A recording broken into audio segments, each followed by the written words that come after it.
Hi Taurus, welcome po sa ating channel. At ito ang inyong daily gabay tarot reading for November 10, 2024. Please be reminded kung naka-resonate kayo, comment down. Kung hindi kayo naka-resonate, ibigay niyo po sa iba kasi general reading po ito. This is for you Taurus ngayong November 10, 2024.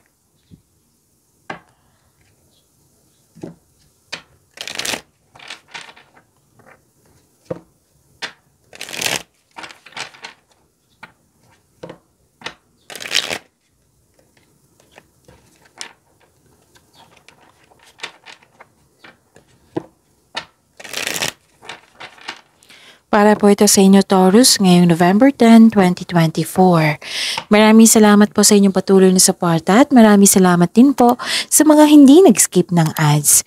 Gamitin ang reading na ito bilang gabay lamang sa mga hindi pa nag-subscribe. Subscribe na po kayo at click bell notification para malaman nyo na may bago tayong video. Para sa mga gustong magpa-reading po, may lumabas dyan sa screen nyo ngayon. Panoorin nyo po at sundin ng instruction. Calling the attention sa mga suki ko dito na Taurus, open na po inyong monthly gabay tarot reading for November 2024. May 6 months from now reading tayo at love life reading po. So message me Taurus for schedule. Maraming salamat po. Spirits Guide, mga ganap po para kay Taurus. Ngayong November 10, 2024, I need 3 cards po.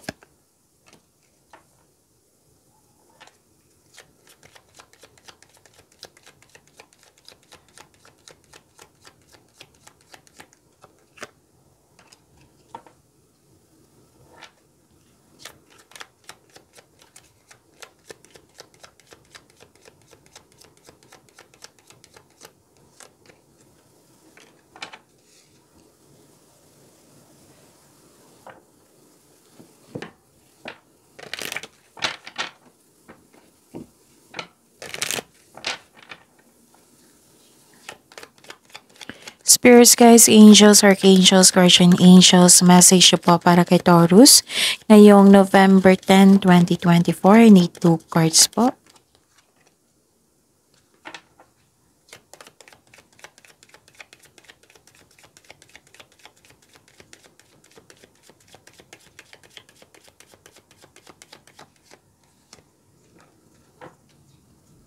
Taurus, ngayong November 10, 2024, may nakita ko dito nag-self-study, nagbabasa ng libro, module, or document, letters. Nakita ko dito na para may makuha kayong kaalaman. Ganun. Yun yung rason nyo, yung purpose. Nakita ko rin dito na may nalaman kayong katotohanan. May nalaman kayong sekreto. Tapos nakita ko rin dito na may malaking influence ang isang lalaki.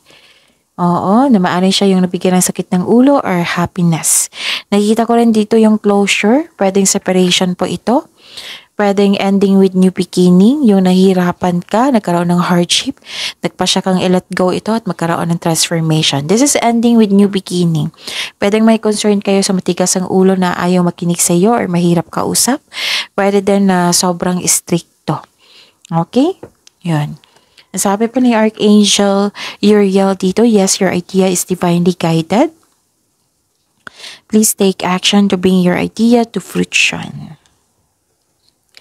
And sabi po ni Archangel Gabriel dito, it is time for you to assume your leadership power and position and lovingly guide others. Spirits Guide, energy po ni Taurus ngayong November 10, 2024.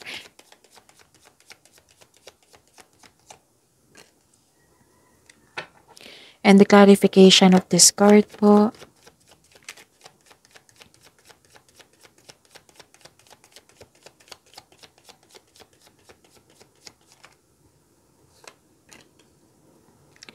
Remember, Taurus, at the end of the day, alam mo na ikaw lang taong may kakayahan at responsable na gumawa ng sarili mong katotohanan at kinabukasan. So, ano yung energy mo, Taurus? Bagong simula. You have your freedom. Yes, new beginning, freedom, anticipation, curiosity, new journey po. Care is needed po. Basta magkaroon ng focus, pag-iingat sa paggawa ng konkretong plano, magkaroon ng may potential na magiging successful. So this is a leap of faith, hindi ka takot sa obstacles, you know you are on the right path. So the advice is mag-ingat sa pagdalos-dalos na pagpasya, kailangan magkaroon ng konkretong plano and listen to your intuition also. So trust the support of the universe, you are divinely guided po. They are part of your personal and spiritual evolution sa mga nangyari ngayon. At nakita ko rin dito na nakikita ko rin dito ng success. Nagkaroon ng enjoyment and success. A time of enjoyment and you are feeling safe. Naging wais ka sa pag-handle ng iyong finances.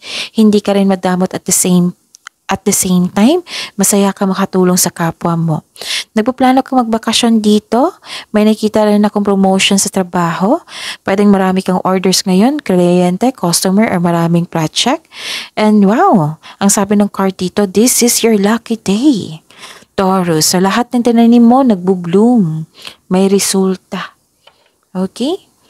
Spirit's Guide, Career and Money po ni Taurus ngayong November 10, 2024.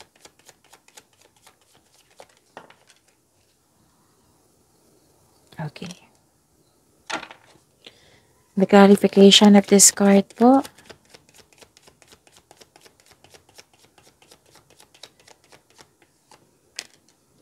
So, career and money nyo po. Okay. Taurus. Nakita ko dito, you're feeling trapped, nagkaroon ng restriction. So, this is a clarification of your card here sa oracle nyo. Parang nagtatrabaho ka sa isang kumpanya na hindi mo gusto or nawalan ka ng pag-asa.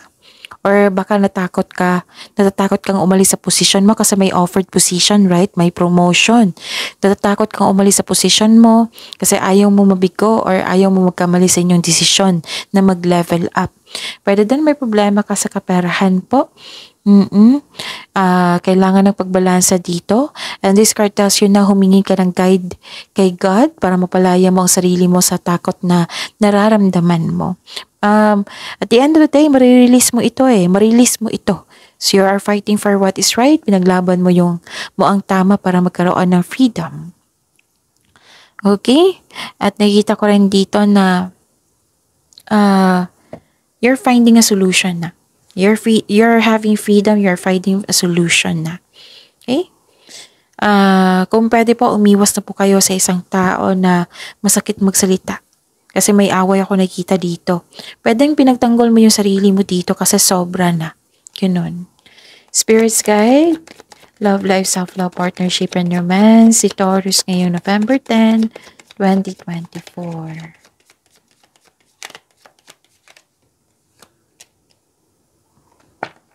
And the clarification of this card po.